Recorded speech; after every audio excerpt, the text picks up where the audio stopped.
Seguimos informando a través de este espacio, amigos y amigas, y ahora vamos a compartirles algunos detalles que llegan gracias a nuestros compañeros reporteros, y es que nuestra compañera Nicole Mendoza mantendrá un diálogo con Saudia Leboyer. Ella es especialista en política, para hablar un poco sobre el proselitismo en votaciones. Antes de darle paso a Nicole, contarles que ayer en un conversatorio del Consejo Nacional Electoral que mantuvo con medios de comunicación, la presidenta del organismo, Diana Atamaín, explicó que el presidente Daniel Noboa, al ser quien propuso la iniciativa de consulta popular, tiene el derecho de difundir las preguntas que planteó. No hay ninguna prohibición, dijo. Lo que sí fue clara en indicar es que Noboa no puede hacer proselitismo político usando los recursos del Estado. Así que vamos de inmediato con Nicole para que nos cuente un poco más acerca de este tema. Nicole, te escuchamos. Corape informa.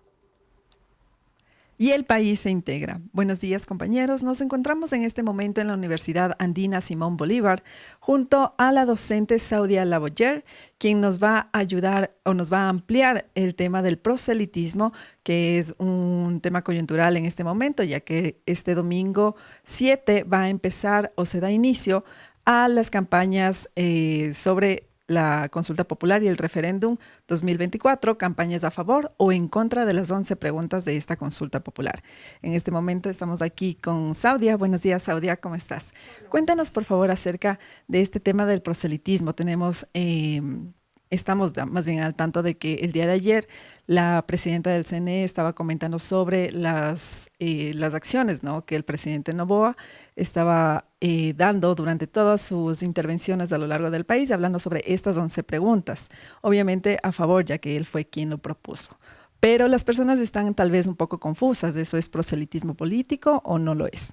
A ver, lo que pasa es que hay que diferenciar entre lo que es el proselitismo político y lo que es la información a la ciudadanía alrededor de un proyecto político.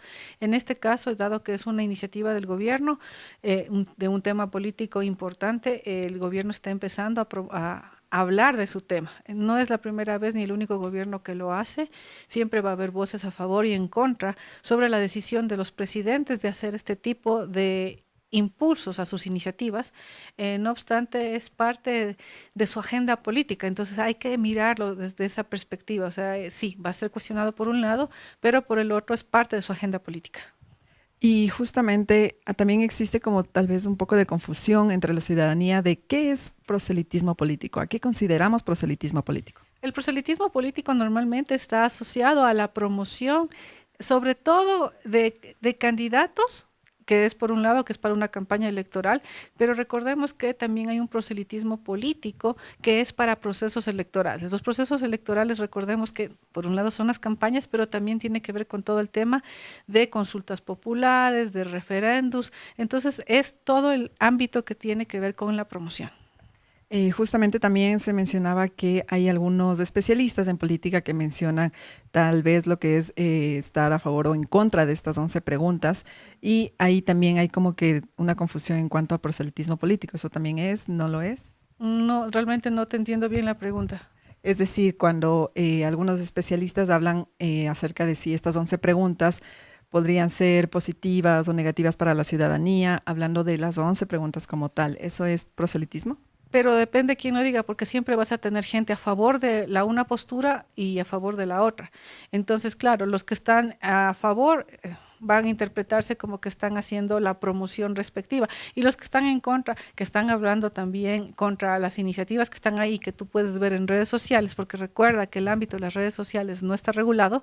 Entonces, obviamente tienes todo esto. Entonces, ahí lo que tú tienes son falencias del Consejo Nacional Electoral, que no establece reglas claras sobre cómo vamos a hacer o cómo va a ser ellos para hacer un control. Ahora, también la pregunta es, ¿quién se atreve a hacer un control en redes sociales donde ahí impera, es como una ley de la selva? Todo el mundo opina, todo el mundo habla. Entonces, yo creo que aquí lo importante es el voto informado. Siempre va a ser el voto informado. En esa medida hay que dar a conocer las preguntas con todos sus pros y sus contras. Eso es parte del debate público que, por ejemplo, tiene que impulsar los medios de comunicación. Y bueno, dentro de este tema de la consulta popular, hay 10 organizaciones que han sido oficiales, ¿no?, por el CNE para que realicen estas campañas. Fuera de estas 10 organizaciones, si es que otras organizaciones que no están dentro de estas 10 realizan estas campañas, ¿eso podría verse como tal vez algo que está dentro o no?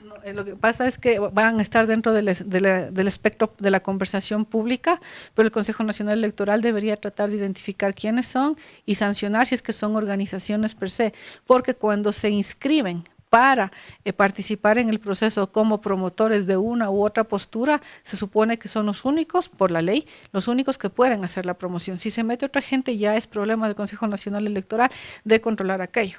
Ahora, si esto es en redes sociales, como decía hace un momento, eso es prácticamente imposible. Entonces, ahí vienen los esfuerzos del Consejo Nacional Electoral y de las partes involucradas, tanto como el sí por el no, para dar la mayor cantidad de razones y que el ciudadano trate de votar informado. Pero recuerda que el votante ecuatoriano o el votante en general normalmente es emotivo, vota en función de su emoción. Justamente en base a 2 de las preguntas, de las 11 preguntas, son las que están más tal vez con este tema de la discrepancia, ¿no? Por parte de algunas asociaciones. Una de estas es el arbitraje internacional y la otra es sobre el trabajo por horas o el tema del contrato, ¿no? Que están dentro de estas 11 preguntas. Desde un punto de vista político, ¿cómo más o menos se abordaría este tema? ¿Esto tal vez sería algo negativo o positivo para la ciudadanía? Es que eso tiene que tomar la decisión cada ciudadano. Entonces, el gobierno, por ejemplo, que es el promotor del sí, tendrá que explicar cuáles son las ventajas y que lo han dicho los ministros, ¿no? ¿Cuáles son las ventajas para este voto? Y los que están por el no también tendrán que decir por qué no es ventajoso. Entonces, tomar la posición personal, si yo doy mi posición personal, no, solamente es un criterio personal. A esto hay que hacer voto informado. Las campañas tienen que ser por el voto informado. Entonces, para eso se puede hacer un debate con especialistas en el campo para que den sus puntos de vista y la gente pueda sacar sus conclusiones.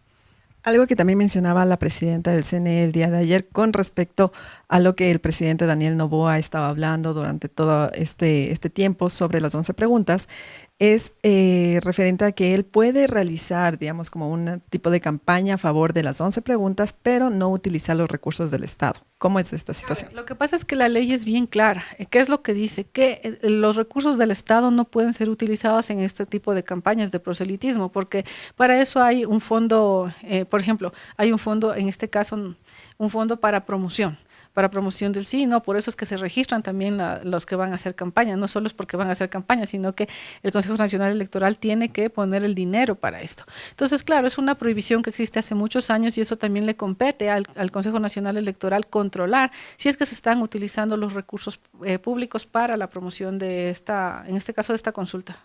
¿Eso se aplica a cualquier partido político o asociación que tal vez... o sea, cualquier funcionario público más. A todo funcionario público tienen prohibición expresa y si no, también la Contraloría tiene que empezar a mirar aquello. Ya. Y en cuanto a, también mencionaban sobre el partido al que pertenece, o bueno, pertenecía el presidente con el cual se lanzó obviamente a la candidatura de la presidencia. Este partido no forma parte de las 10 organizaciones, pero como lo decíamos, si es que tal vez llega a hacer campañas y todo esto, ¿estaría dentro o no de la ley? Eso tiene que definir el Consejo Nacional Electoral porque ya eso se convierte en un proceso interno en el tema electoral y ellos tienen el Consejo Nacional y tienen el Tribunal Contencioso Electoral, que claro, o sea, revisa otras cosas, pero finalmente ellos son los que arbitran todo el tema electoral. Perfecto. Ya para finalizar, quisiéramos saber tal vez un poco, tener como que un poquito más claro el tema del proselitismo en palabras, digamos, un poco más sencillas para que la ciudadanía pueda entenderlo y tenga muy en claro este aspecto.